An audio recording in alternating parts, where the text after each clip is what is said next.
Hi, I'm Dominic Sisti with the University of Pennsylvania's Department of Medical Ethics and Health Policy, and I'm here tonight with Dr. Steve Sharfstein, who is the President Emeritus of the Sheppard Pratt Health System and is a professor at the University of Maryland. Thanks for coming, Steve. Pleasure to be here, Tom. Lots of questions for you tonight about the status of the Affordable Care Act, its repeal, and its hopeful replacement with something that might be sort of optimal for mental health care, but given what we know now about the bill that's going to be in front of the House soon, what are your predictions on how things will play out should the Affordable Care Act be repealed and replaced? The Affordable Care Act isn't perfect, but it has made a huge difference, especially for individuals with serious and persistent mental illness treated in community systems, in community programs.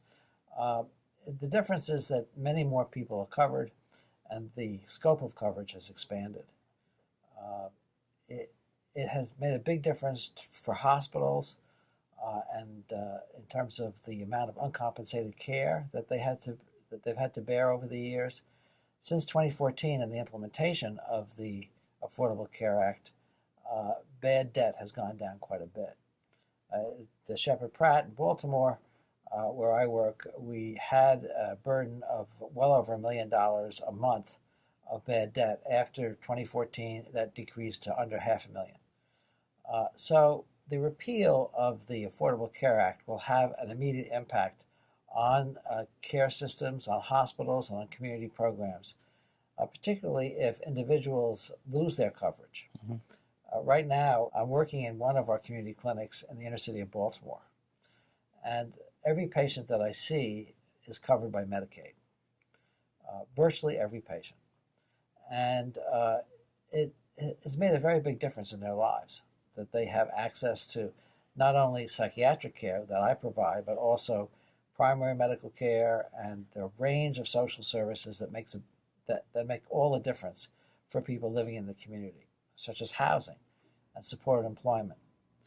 With a repeal of the Affordable Care Act, a number of these people will no longer have Medicaid if the current House version goes through. Mm-hmm. And if that happens, the clinic itself will have to reorganize. There'll be fewer services, and many of these individuals will find themselves in emergency rooms, as well as being rehospitalized as their care devolves. Their medications that they are on will no longer be covered, and I think that's the problem. Now, it's not going to happen overnight. There's an effort to keep people in the system, but if people lose their Medicaid coverage, they won't be able to get back on. Mm-hmm. And most Medicaid recipients, depending on their level of income, will either be poor or not so poor, and therefore lose their Medicaid coverage. And as of 2020, many of these folks with a block grant to the states mm-hmm. are going to find themselves out in the cold. Right.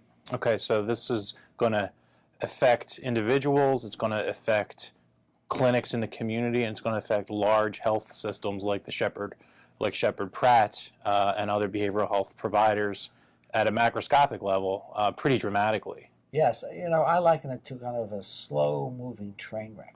Okay. You're going to watch the cars derail one at a time, and the casualties will mount. Uh-huh.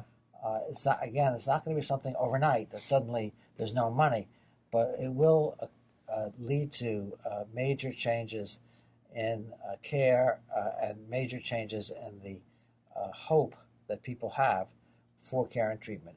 Care and treatment in the community is always a complicated process. When someone's in the hospital, everything is taken care of within one budget and one roof.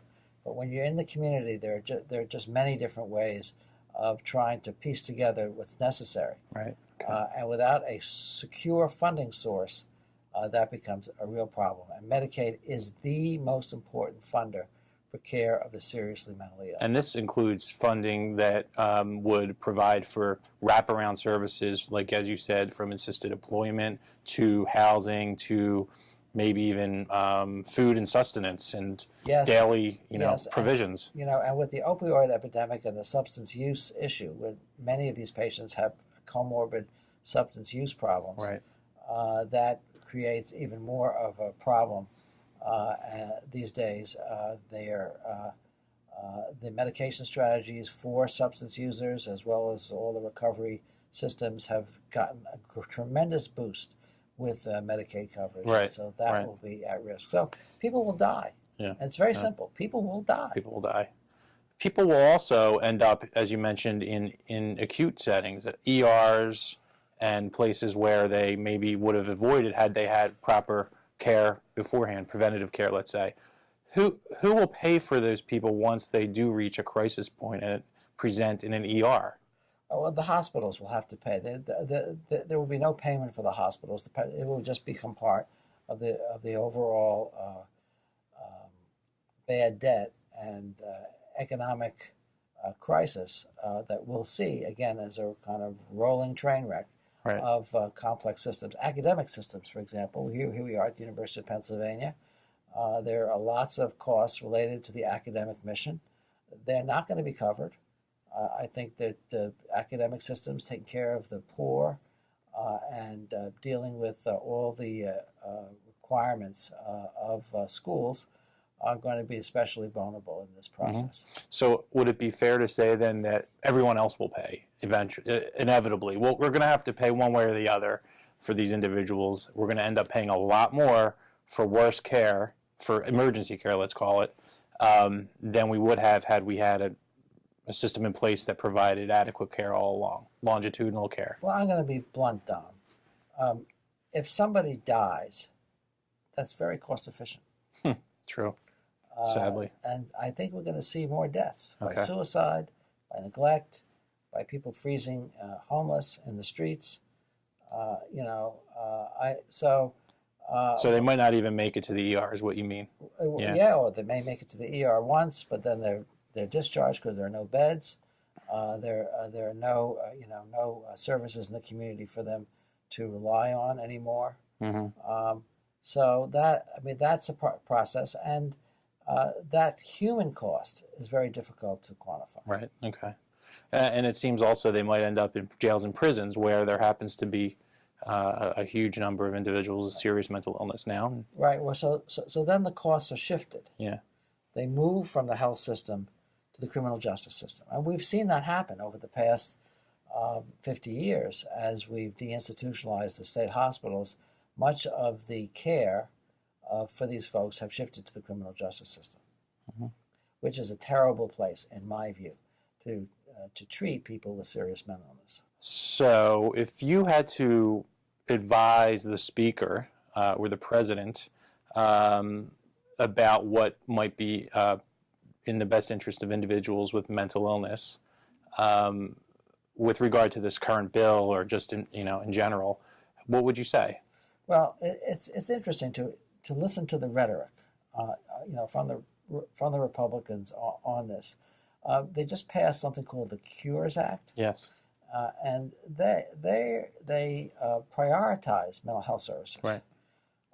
And the issue which is important to the country, but especially to the Republicans, is the issue of violence committed by individuals with serious mental illness. And the NRA, others, have been pushing hard to get more resources for treatment of the mentally ill. So there we have the Cures Act, and we've got that kind of rhetoric around that. But at the same time, cutting Medicaid is going to just take the rug out, out from that obvious priority. And then the opioid epidemic and the mounting deaths that we see. Last Friday in Baltimore, we had over 50 overdoses of opioids with several deaths. In one day. In one day. Yeah. And so it's a crisis in the cities. It's a crisis in rural areas. And so if there's not a infrastructure, a public health infrastructure and a treatment infrastructure to try to address this tragedy, then we are, I think, going to be in a terrible fix. The other side of the coin, taxes for the rich will go down. I guess that's good for that group. That's the other side of the coin. Okay, so you've painted a pretty depressing picture about how could and will play out should the Affordable Care Act be repealed and replaced with this current bill. Is there anything to look forward to? Is there anything in Well, I don't think this bill will pass. Actually, there are critics on the right who feel that this bill doesn't go far enough because, as I say, it's a slow-moving train wreck. They would rather a quicker see one. a quicker train Yeah, wreck. right. And then there are moderate Republicans who realize that their electoral situation might be put into jeopardy because there are a lot of constituents who, by the way, voted for Mr. Trump in the election, who are going to lose coverage. Well, Steve, thank you so much for your insight. I hope, I wish it were a little bit more optimistic, but it's reality, and we appreciate your expertise in giving that to us. Yeah, thank you. You know, one of the lessons that I've picked up on this is elections matter.